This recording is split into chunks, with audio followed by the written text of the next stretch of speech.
இது அவர்களை அம்பலப்படுத்துகிறது. இதுல இது திமுக கூட்டணின்னு சுருக்கி பார்க்கக்கூடிய பிரச்சனை கிடையாது. இது தமிழ்நாட்டினுடைய பிரச்சனை. ஏற்கனவே பார்க்கிறோம், ஒன்றிய அரசுல இருந்து நமக்கு வரக்கூடிய நிதி பகிர்வு வர மறுக்கிறது.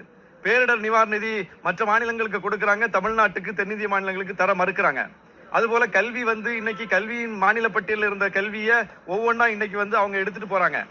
வரி வசூல் உரிமை நம்ம கையில இருந்துச்சு, இன்னைக்கு ஜிஎஸ்டி கொண்டு வந்து அவங்க எடுத்துட்டு போயிட்டாங்க.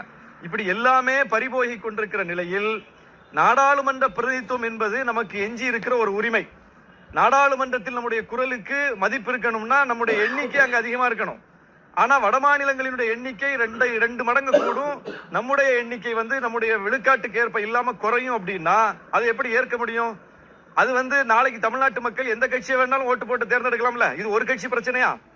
நாளைக்கு எந்த கட்சியை வேணாலும் ஓட்டு போட்டு மக்கள் தேர்ந்தெடுக்கக்கூடிய வாய்ப்பு இருக்கு என்னும் போது எண்ணிக்கை குறைந்தால் அது எல்லா கட்சிக்கும் தானே இழப்பு. அது திமுக கூட்டணிக்கு மட்டுமா இழப்பு? அது திமுக சார்ந்த பிரச்சனையா? அது விசிக சார்ந்த பிரச்சனையா?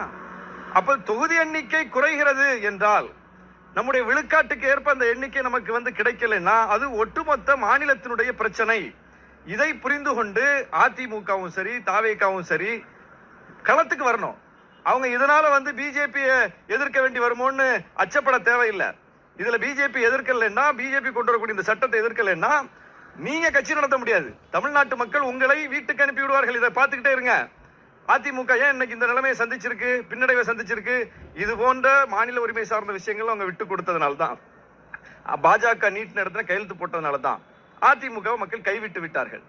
எனவே உங்கள் கட்சி வாழ வேண்டும் என்றால் கூட இந்த பிரச்சனையில, உயிரோட்டமான பிரச்சனையில, உயிர்நாடி பிரச்சனையில, தீப்பற்றி எரிகிற பிரச்சனையில நீங்க ஒரு நிலைப்பாட்டை எடுங்க.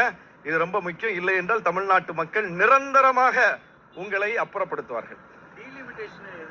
மகளிர் இடஒதுக்கீடு மசோதாவை எதிர்க்கிறாங்க.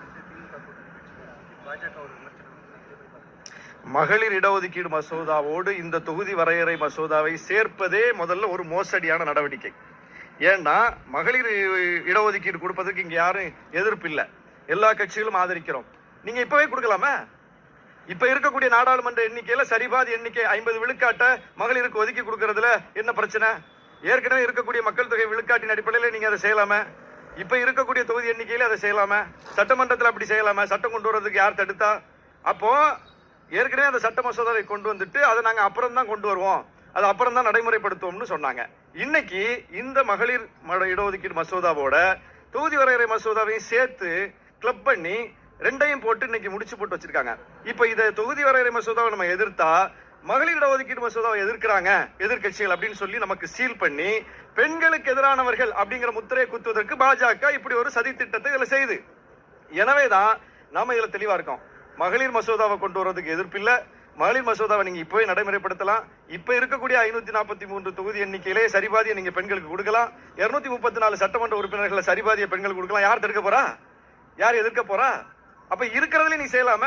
நீ இந்த எண்ணிக்கை 850 பெருக்கி அதுல நான் கொடுப்பேன் அப்படின்னா இது பெண்களுக்கான திட்டம் அல்ல.